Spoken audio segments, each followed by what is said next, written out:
என்றும் புலிப்பாணி என்ற ஜோதிட தலைப்பை பார்த்து கொண்டிருக்கும் கடகராசியில் பிறந்த அனைத்து அன்பு நெஞ்சங்களுக்கும் எனது பணிவான வணக்கங்கள்.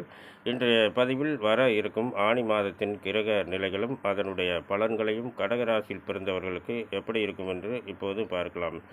இந்த கடகராசியில் பிறந்தவர்களுக்கு கடகராசி சரராசி, அதாவது எத்தனையோ ராஜாக்கள், எத்தனையோ மகாராணிகள், இளவரசிகள் பிறந்த ராசியாகும்.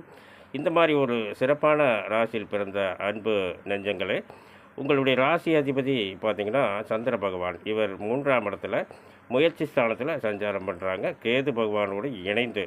இந்த இருவரையும் பார்த்திங்கன்னா, அந்த கேது பகவானையும் சந்திர பகவானையும் ராகு பகவான் 9ஆம் இடத்துலேருந்து பார்க்குறாங்க. இந்த மாதிரி இந்த 3ஆம் இடத்துல சஞ்சாரம் பண்ணுறது பார்த்திங்கன்னா, சந்திர திசை இப்பொழுது உங்களுக்கு நடந்ததுன்னா நீங்கள் எடுக்கும் முயற்சியில் வெற்றியை மட்டுமே பார்ப்பீர்கள். அடுத்ததாக பார்த்திங்கன்னா, 2ஆம் இடத்துக்கு அதிபதியாகிய சூரிய பகவான் 12ஆம் இடத்துல சஞ்சாரம் பண்ணுறாங்க. எப்படி சஞ்சாரம் பண்ணுறாங்க அப்படின்னு பார்த்திங்கன்னா, உங்கள் ராசிக்கு 3ஆம் இடத்துக்கும் 12ஆம் இடத்துக்கும் அதிபதியாகிய புதன் பகவானும் 4ஆம் இடத்துக்கும் 11ஆம் இடத்துக்கும் அதிபதியாகிய சுக்கிர பகவானும் இணைந்து உங்கள் ராசிக்கு 12ஆம் இடத்துல சஞ்சாரம் பண்ணுறாங்க. இதில் ஒரு விசேஷம் என்னென்னு பார்த்திங்கன்னா, புதன் பகவான் ஆட்சி பெற்றிருக்கிறார். இப்படி 12ஆம் இடத்தில் 12ஆம் இடத்து அதிபதி அங்கேயே ஆட்சி பெற்று இருப்பது பார்த்திங்கன்னா, எத்தனையோ, அதாவது புதன் திசை இப்பொழுது உங்களுக்கு நடந்துன்னு வச்சுங்களேன், எத்தனையோ இடம் வாங்குவீங்க, வீடு கட்டுவீங்க, கிரகப்பிரவேசம் பண்ணுவீங்க, நல்ல நல்ல வண்டி வாகனங்கள் வாங்குவீங்க. இந்த சுக்கிர பகவான் உங்கள் ராசிக்கு 12ஆம் இடத்தில் இருப்பதால் சுப செலவுகள், எத்தனையோ ஒரு சுபகாரியங்கள் உங்கள் இல்லத்தில் நடக்கப் போகிறது. உங்கள் இல்லத்தில் யாராவது திருமண வயதில் இருந்தால், இதுவரை திருமணம் தாமதம் ஏற்பட்டு கொண்டிருந்தால், வர இருக்கும் ஆணி மாதத்தில் நல்ல நல்ல வரன்கள் உங்கள் இல்லம் தேடி வரும். அந்த திருமண வயதில் இருப்பவர்களுக்கு நல்ல மன வாழ்க்கை அமையுங்க. அடுத்தது பார்த்திங்கன்னா, இந்த 5ஆம் இடத்துக்கும் 10ஆம் இடத்துக்கும் அதிபதியாகிய நிலமகன் என்று சொல்லக்கூடிய செவ்வாய் பகவான், அதாவது பூர்வ புண்ணிய ஸ்தானத்துக்கும் சீவனஸ்தானத்துக்கும் அதிபதியாகிய செவ்வாய் பகவான் 10ஆம் இடத்துல ஆட்சி பெற்று சஞ்சாரம் பண்ணுறாங்க. இப்படி இருக்கிறதுனால எத்தனையோ வேலை வாய்ப்புகள் உங்கள் இல்லம் தேடி வரப்போகுதுங்க. எத்தனையோ பேர்த்துக்கு வேலை வாய்ப்புகளை தரப்போகிறீர்கள். நீங்களும் எத்தனையோ பேர்த்துக்கு வேலை வாய்ப்புகளை கொடுத்து, எத்தனையோ குடும்பங்கள் உங்களால் பசியார போகிறாங்க. இந்த மாதிரி ஒரு செவ்வாய் திசை இப்போது உங்களுக்கு நடந்துன்னு வச்சுங்களேன்.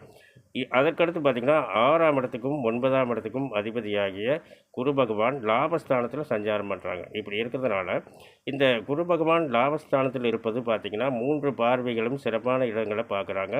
உங்களுடைய ராசிக்கு 3ஆம் இடத்தையும் 5ஆம் இடத்தையும் 7ஆம் இடத்தையும் பார்க்குறாங்க. இப்படி இருக்கிறதுனால நீங்கள், குரு திசை இப்பொழுது உங்களுக்கு நடந்து வச்சுங்களேன், நீங்கள் செய்யும் தொழிலில் மிகப்பெரிய லாபத்தை மட்டுமே பார்ப்பீர்கள். அடுத்தபடியாக பார்த்திங்கன்னா, 7ஆம் இடத்துக்கும் 8ஆம் இடத்துக்கும் அதிபதியாகிய சனி பகவான், 8ஆம் இடத்துல ஆட்சி பெற்று சஞ்சாரம் பண்ணுறாங்க. அஷ்டம சனியாக இருந்தால் கூட பரவாயில்லைங்க, அதனால் ஒன்றும் பிரச்சனை இல்லைங்க. இந்த குரு பார்வை பார்த்திங்கன்னா, நல்ல இடங்களை பார்க்குறதுனால இந்த குரு பகவான் பார்த்திங்கன்னா 11ஆம் இடத்துல இந்த வருடம் முழுவதும் இருப்பதால் அஷ்டம சனியின் பாதிப்புகள் எந்த விதமான ஒரு பாதிப்பையும் உங்களுக்கு தராதுங்க. அடுத்தது பார்த்திங்கன்னா, 9ஆம் இடத்துல ராகு பகவான், மிகப்பெரிய பாகிஸ்தானத்தில் இந்த ராகு பகவான் சஞ்சாரம் பண்ணுறாரு. ராகு திசை இப்பொழுது உங்களுக்கு நடந்துன்னு வச்சிங்களேன், இந்த ஆணி மாதத்தில் மிகப்பெரிய ஒரு செல்வாக்கும் அந்தஸ்தும் உங்கள் இல்லம் தேடி வரப்போகுதுங்க. மேலும் இன்னும் எத்தனையோ நல்ல பலன்கள் இந்த ஆணி மாதத்தில் கடகராசியில் பிறந்தவர்களுக்கு நடக்க போகுதுங்க. மேலும் இந்த கடகராசியில் பிறந்த அனைத்து அன்பு நெஞ்சங்களும் எல்லா செல்வங்களையும் பெற்று நலமோடு வாழ வேண்டும் என்று அந்த ஆண்டவனை வணங்கி வாழ்த்துகின்றேன். இந்த பதிவை பார்த்து கொண்டிருக்கும் அனைத்து கடகராசி அன்பு நெஞ்சங்களும் எனக்கு மிகப்பெரிய ஆதரவை தருவீர்கள் என்று நம்புகின்றேன். மேலும் விவரங்கள் அறிய என்றும் புலிப்பாணி என்ற ஜோதிட தலைப்பை பாருங்கள். நன்றி, வணக்கம், வாழ்த்துக்கள்.